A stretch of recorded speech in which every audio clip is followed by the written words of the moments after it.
want to show you an incredible video of Angela Merkel. She's the Chancellor of Germany. She's the one who said that there should be no limits for immigration from the Muslim Middle East to Germany. She started the recent stampede by calling for 800,000 migrants, first come, first serve, no application forms necessary, no proof of any danger to your lives necessary, and anyone who can make it immediately gets thousands of dollars in special benefits, plus access to Germany's existing welfare state. 100,000 migrants, overwhelmingly young Muslim men, have come in the past month alone to take her up on her offer. In one single day, more than 10,000 men arrived in the city of Munich alone. Imagine that.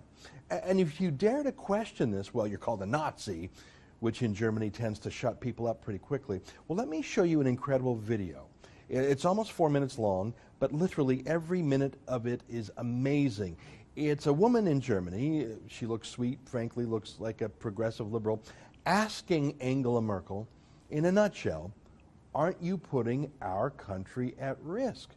Here, take a look. Sie haben vorhin auch die Verantwortung von dieser ganzen Geschichte mit den Flüchtlingen angesprochen. Eine der Verantwortungen ist es ja aber auch, uns hier in Europa zu schützen. Und vor allem mit Flüchtlingen aus Syrien und aus diesen Ländern kommen ja noch mehr Leute mit einem islamischen Hintergrund zu uns. Und ich glaube, was der Herr vorhin angesprochen hat, beinhaltet ja auch eine große Angst hier in Europa zu dieser Islamisierung, die immer mehr stattfindet. Wie wollen Sie Europa in dieser Hinsicht und unsere Kultur schützen? Ich glaube erst einmal, dass der Islamismus und der islamistische Terror leider Erscheinungen sind, die wir ganz stark natürlich in Syrien haben, in Libyen haben, im Norden des Irak haben, aber zu denen leider die Europäische Union eine Vielzahl von Kämpfern beigetragen hat.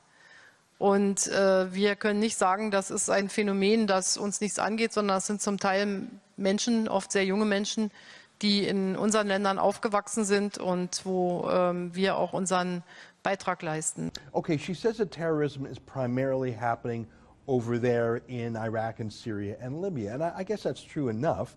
It's not anarchy in Europe yet like it is in the Middle East, but there have been plenty of deadly Muslim terrorist attacks in Europe and many more foiled terrorist attacks, from the Madrid subway bombings to the London subway bombings to the attack on Paris's Charlie Hebdo magazine. Fine, it's true that most terrorist attacks numerically happen in the Middle East, but then did you see that? She blamed Germany and blamed Europe because some Muslims who are in Europe go back to the Middle East to fight with the Islamic State. She actually is saying that Germany helped cause the Islamic State terrorism because Germany took in some Muslim terrorists who then went back to the Middle East to commit terrorism. She actually blames Europe for the Islamic State. Here, watch some more. Zweitens, Angst war noch nie ein guter Ratgeber. Also es ist im persönlichen Leben nicht und es ist auch im gesellschaftlichen Leben nicht. Kulturen und Gesellschaften, die von Angst geprägt sind, werden mit Sicherheit die Zukunft nicht meistern. Look, this lady in the audience is afraid. She's afraid of terrorism as we know it, afraid that amongst these hundreds of thousands of unscreened Muslim men are more terrorists to come. And all Merkel has to say, 15 seconds, is, well, fear is not a good advisor. Don't listen to fear. That's it. 15-second answer, just don't be afraid, just a little cliche. No real answers to real threats. Don't listen to fear.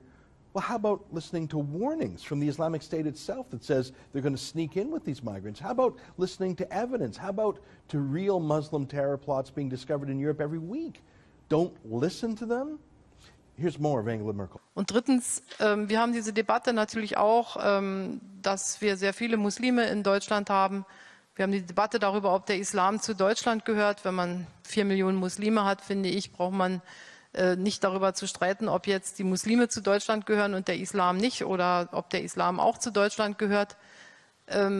Aber da gibt es auch diese Sorgen und ich muss Ihnen ganz ehrlich sagen, wir haben doch alle Chancen und alle Freiheiten, uns zu unserer Religion, sofern wir sie ausüben und an sie glauben, zu bekennen. So now she's suggesting that Islam belongs to Germany. And Germany now belongs to Islam, I presume. And anyways, she says there are already 4 million Muslims in Germany, so what are you going to do about it, right? Here's more. Und wenn ich was vermisse, dann ist das nicht, dass ich irgendjemandem vorwerfe, dass er sich zu seinem muslimischen Glauben bekennt, sondern dann haben wir doch auch den Mut zu sagen, dass wir Christen sind, haben wir doch den Mut zu sagen, dass wir da in einen Dialog eintreten. Haben wir doch dann aber auch bitteschön die Tradition, mal wieder in den Gottesdienst zu gehen oder ein bisschen bibelfest zu sein und vielleicht auch mal ein Bild in der Kirche noch erklären zu können. Und wenn Sie mal Aufsätze in Deutschland schreiben lassen, was Pfingsten bedeutet, da würde ich mal sagen, ist es mit der Kenntnis über das christliche Abendland nicht so weit her. Und sich anschließend zu beklagen, dass Muslime sich im Koran besser auskennen, das finde ich irgendwie komisch. Und vielleicht kann uns diese Debatte auch mal wieder dazu führen, dass wir uns mit unseren eigenen Wurzeln befassen und ein bisschen mehr Kenntnis darüber haben. What? So this lady from the audience said she is worried about the Islamization of Germany. I know what that means. It means worried about terrorism and violence. But it also means worrying about Sharia law, worrying about women being put into hijabs and niqabs and burqas. It means worries about a lack of separation between mosque and state. And Merkel says the solution to this is for this question asker to go to church more, to look at paintings in a church. That was her advice. Here's a woman, we have no idea if she's Christian at all, saying she's afraid of mass, unlimited, unscreened immigration of young Muslim men. And all Merkel says is she should go to church? This isn't a contest between theological abstractions. This is about the character of the German state itself, the public square, the laws, the culture. It's not about what book one reads privately in a house of worship. Worried about 100,000 Muslim men? Oh, go to a church and read a book, look at a painting. What is she even saying? Here's some more. Insofern finde ich diese Debatte sehr defensiv. Gegen terroristische Gefahren muss man sich wappnen. Und ansonsten ist die europäische Geschichte so reich an so dramatischen und gruseligen Auseinandersetzungen, dass wir sehr vorsichtig sein sollten, uns sofort zu beklagen, wenn woanders was Schlimmes passiert. Wir müssen angehen dagegen, wir müssen versuchen, das zu bekämpfen. Aber wir haben nun überhaupt keinen Grund auch zu größerem Hochmut, muss ich sagen. Das sage ich jetzt als deutsche Bundeskanzlerin. Okay, so now we have it. It took 3 minutes for Merkel to get to it, but here it is. For her, this isn't about dealing with the facts on the ground. This isn't about the 100,000 Muslim migrant men she's taken in. This is about some sort of national psychological therapy for her as German Chancellor. Did you see that? She's saying, sure, jihadists may be evil, but who are we Germans to speak? Don't forget how evil we were in the past, and not just the far past, but the recent past. Don't be haughty and arrogant, she actually said. So keeping Germany's culture of liberal secularism is haughty and arrogant, she says. Defending against unscreened migrants is haughty and arrogant, she says, because, hey, Germany did awful things to the Jews and to others, so shut up about awful things that Muslim extremists want to do to us. This isn't a public policy. This is a personal therapy. I note that Merkel herself doesn't have any kids, and neither did the last German chancellor either. They don't have a personal future. Now, maybe it was for personal reasons. I don't know. But the last 2 German leaders have, for whatever reason, no stake in the future.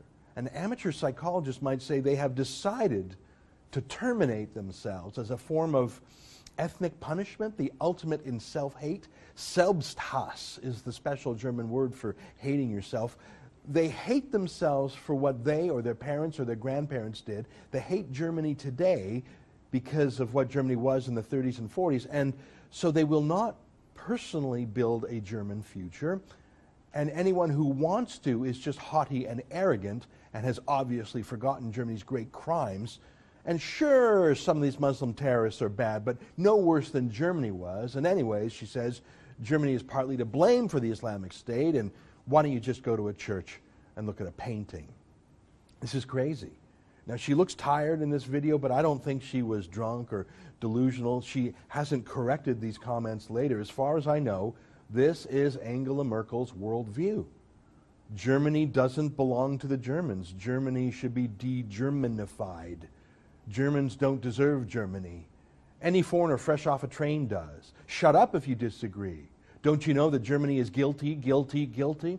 Look, I disagree. I'm a Jew. I mean, hatred for the Nazis was taught to me from childhood, but I know that Germany today is not Nazi.